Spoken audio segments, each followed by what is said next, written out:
We had this adorable student named Braden. He was 8 years old, and when he came to us, he was very dyslexic.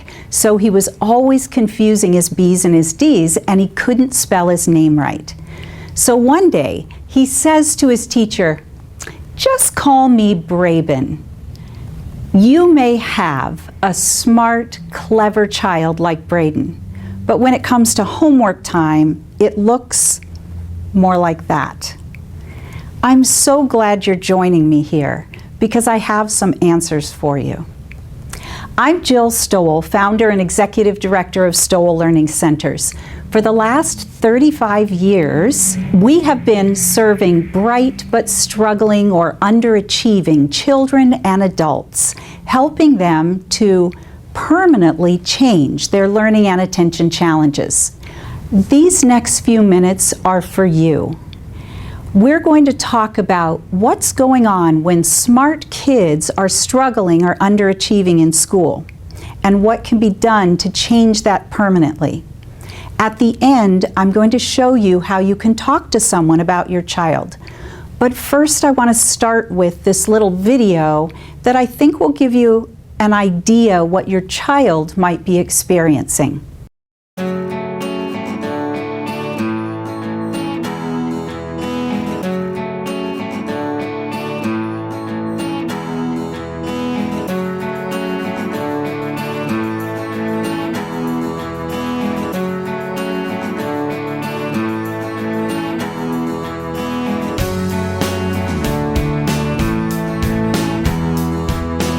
Bad thought, an unkind thought, a sad thought, or a creepy thought. Your brain releases negative chemicals that make your body feel bad.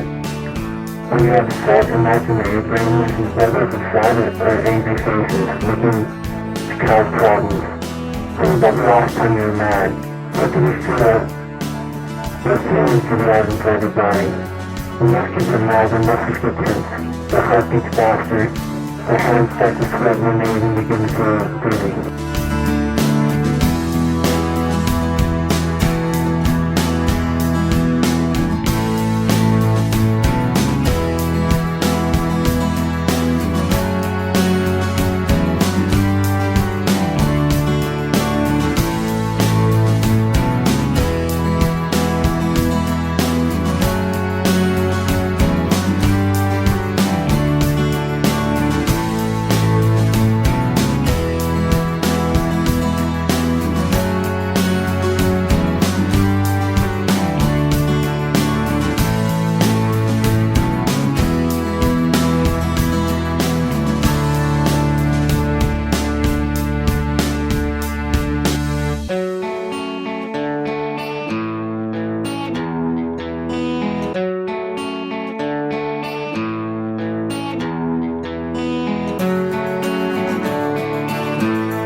So what does it mean when smart kids struggle in school?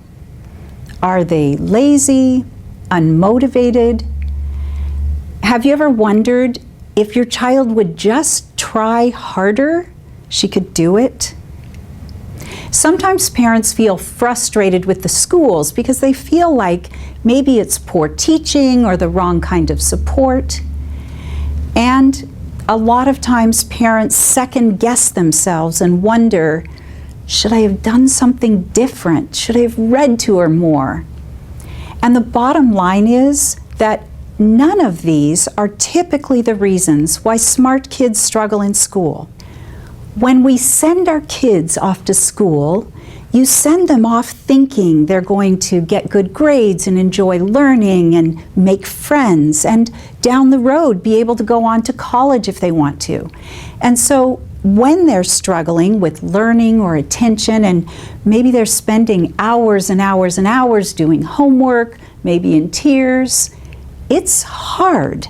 You don't get it, you don't know what to do, and chances are it's affecting the whole family. For students, it's frustrating. It doesn't matter how old they are. They're smart. They can look around and know that it's harder for them, that it's taking them longer. Sometimes they work so hard and they just know they're going to get a good grade. And then they get a poor grade anyway. As kids get older, they begin to feel embarrassed, and so they find ways to try to hide it. So, if your child is really funny, maybe he becomes the class clown because, hey, if I can make you laugh, maybe you won't know that I can't do this. Some kids are just really sweet and helpful and quiet, and so they just fly under the radar because they're so nice. And of course, others get rebellious or shut down, but however it is that they learn to cope with it, it begins to chip away at their self-esteem. And as they get older, they feel like it limits their choices.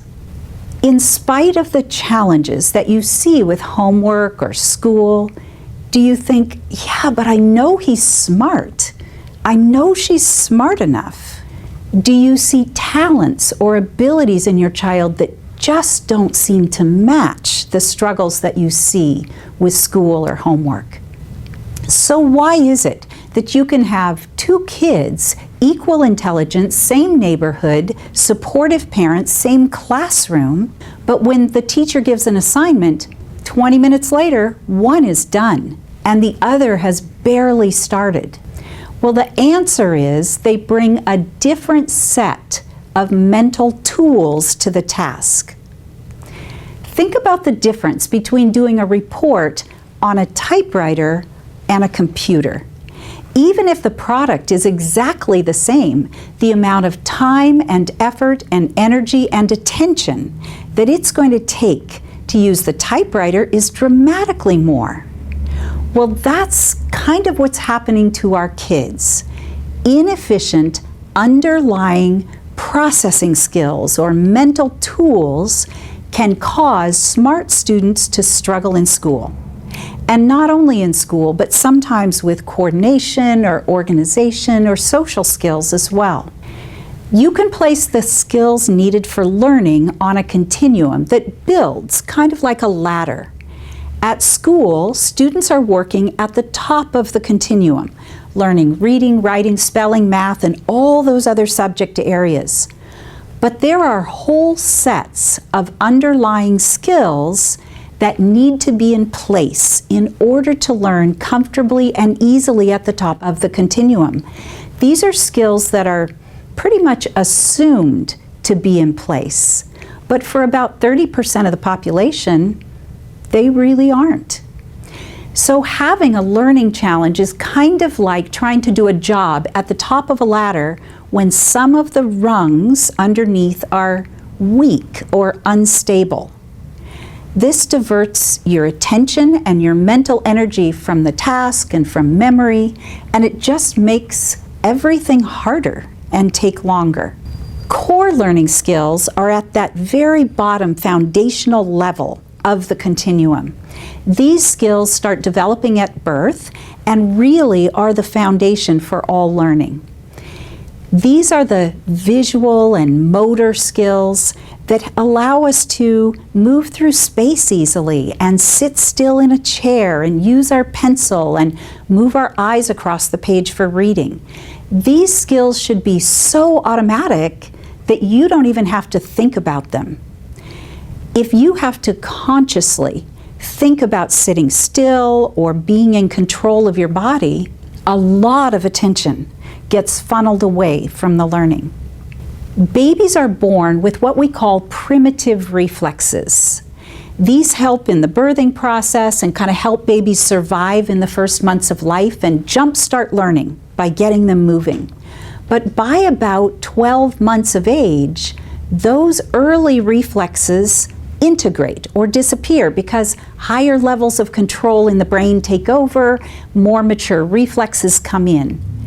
If those early reflexes do not integrate, they continue to fire when they're not needed, they can cause interference to learning and to attention, kind of like little neurological roadblocks that get in the way of fully developing skills at the core learning level. That can make everything harder, and as a result, we see anxiety, attention challenges, and poor connections for language and learning. Students with retained reflexes or underdeveloped skills at the core learning level may be the kids who can't sit still, they have poor handwriting, they can't get started, or maybe they can start but they don't have the stamina to finish the task. They may have poor attention or lay on their desk or be hypersensitive, disorganized, or clumsy. These are the kids who get in trouble all the time for bumping into kids or pushing kids, and they really didn't mean to. In older students, challenges at the core learning level may come across as that teenage attitude, poor posture, inattention, disorganization, and anxiety. Processing skills are the next level up on the continuum, and they're a little bit higher level in the brain. These are skills like memory, attention, auditory and visual processing, processing speed, and language processing. If any of these processing skills are weak or inefficient, it will impact the student's attention and cause learning to be more challenging. Auditory processing is not your hearing, but it's how the brain thinks about the information that comes in through your ears. So at the beginning, there was a little audio clip. Did you get every single word in that audio clip? I'm guessing not, because the information wasn't coming in really clearly. That's kind of what it's like to have an auditory processing problem. It's not that you don't get anything, you do. You get part of the information, but you have to work really hard to get it, and you just find yourself trying to connect the dots all the time. And so you may feel lost or confused, you may lose your attention or your comprehension. Michael is a great example of what it's like to have weak auditory processing. He came to us when he was 13. He was in 8th grade. He was a really nice, really bright boy, but he didn't have any friends, and he was literally failing every single class. Michael was so anxious that he had migraines and stomach aches 2 or 3 times a week. When we tested Michael, we found that he had an auditory processing problem. And I really think for Michael that it was like having a bad cell phone connection all day long. One of the things that we do for our students is to create a plan specifically for your child. Michael's plan was to do what we call auditory stimulation and training with an emphasis in comprehension, because we had to build the underlying auditory processing skills that were at the root of the challenge and those higher level comprehension skills.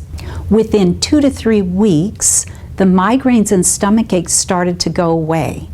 By the semester, all of his grades had gone up, and he'd made friends, which was a really big deal. He was in 8th grade.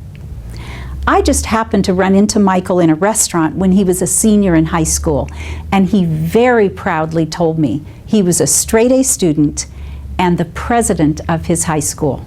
So a year later, when Michael was a freshman at Brown University, he called the Learning Center to tell me that he was one of 60 students in the entire country to get early acceptance to Brown Medical School.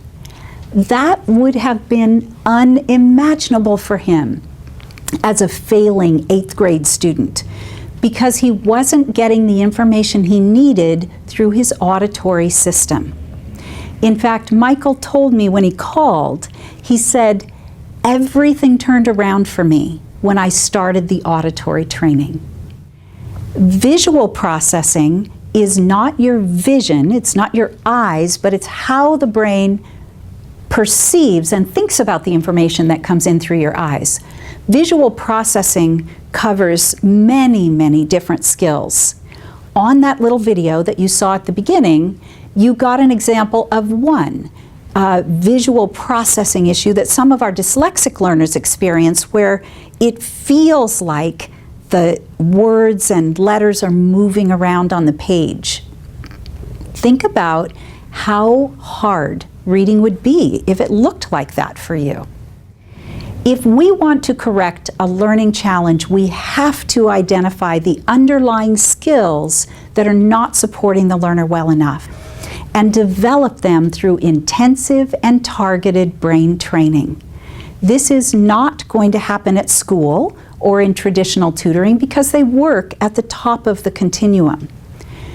We identify and develop the weak underlying processing skills and remediate the academic skills that are impacted so that your student can become the most comfortable, independent learner he has the potential to be. When Donovan came to us, he was 8 years old and he was very dyslexic. For Donovan, words just kind of jumbled up, whether it was on the page for reading and writing or when he was speaking.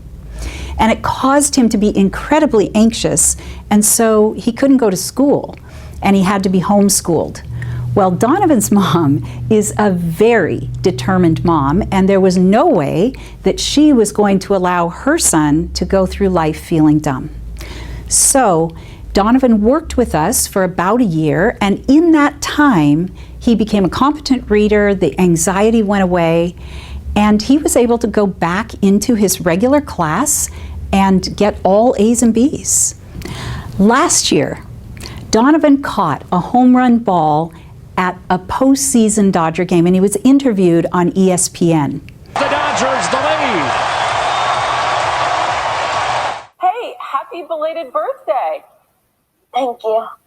Well, it's so fun to have you with us on SportsCenter. Now, can you take me through this last night? How were you able to make the catch of Manny Machado's home run ball?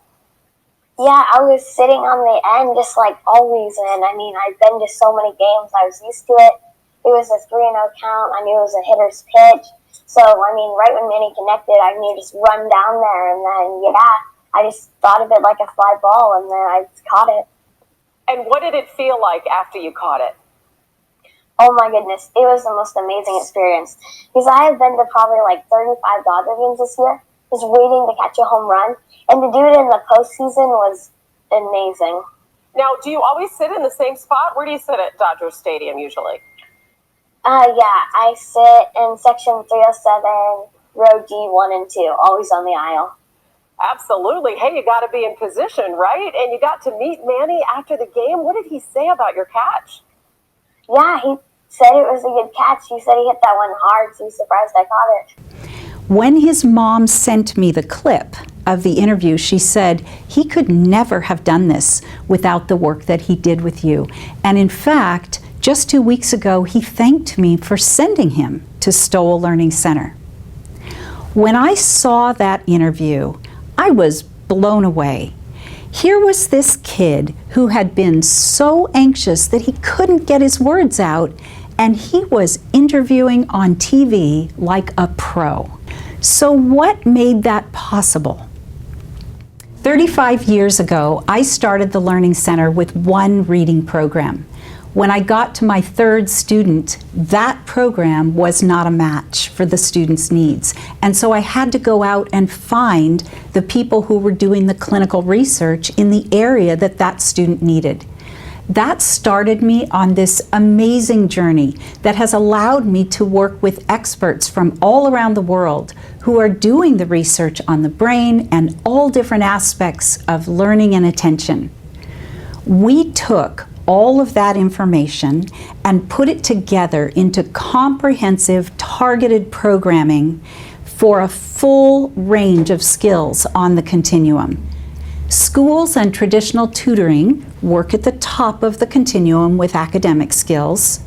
Most specialized therapies work with a very specific niche of skills, But each student comes in with their own unique set of strengths and challenges.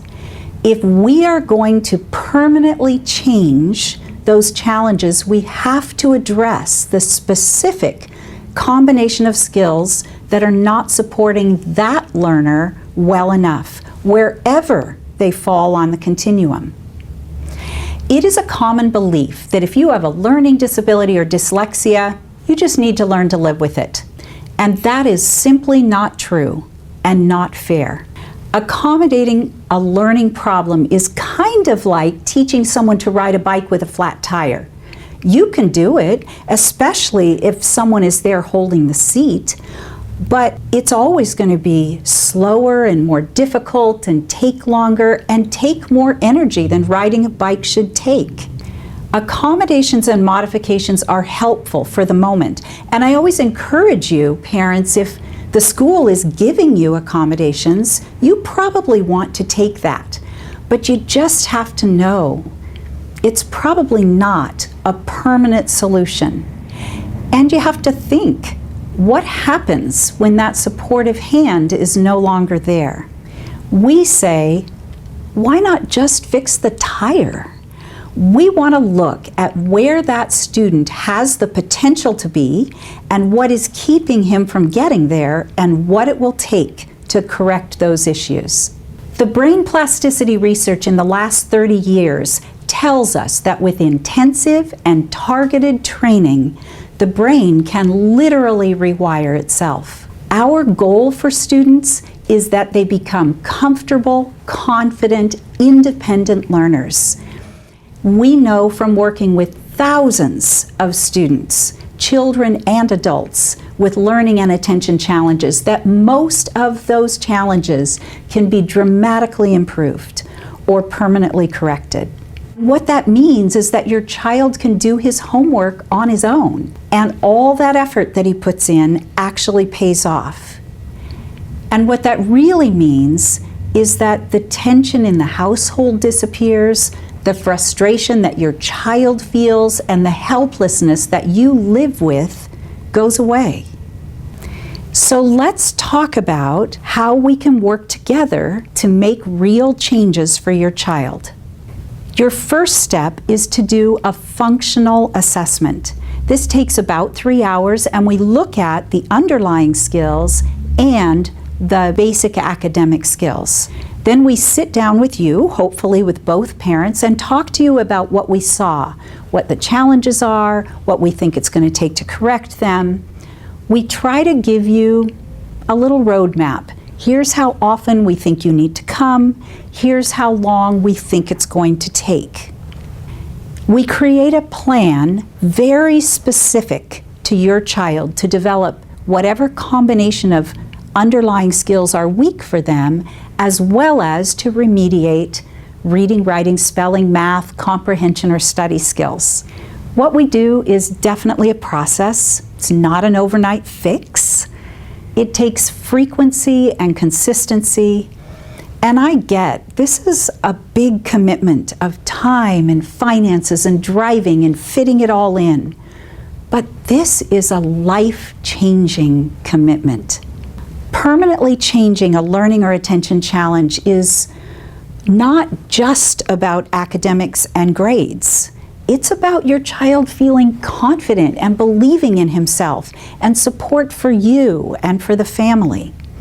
Michael and Donovan have great stories, but we have hundreds and hundreds of great stories. In fact, a couple of years ago, we took 250 pages of those stories and put them into a book called, in their own words, How We Change the World. These are stories from our parents and our adult students about their experiences at the Learning Center and about the changes that have occurred for their kids and their families. You will find your child in here. We do what schools and traditional tutoring don't do.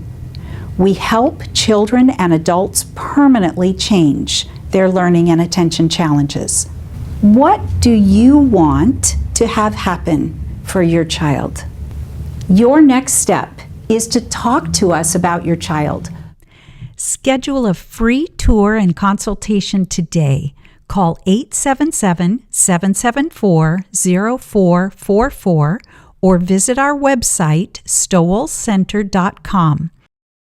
Most learning and attention challenges don't just get easier or don't just go away with time.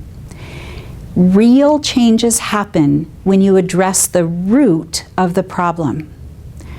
I know this is a really big step, but imagine what life will be like in a year if you start now. Schedule a free tour and consultation today. Call 877-774-0444 or visit our website at stowellcenter.com for the Stowell Learning Center nearest you.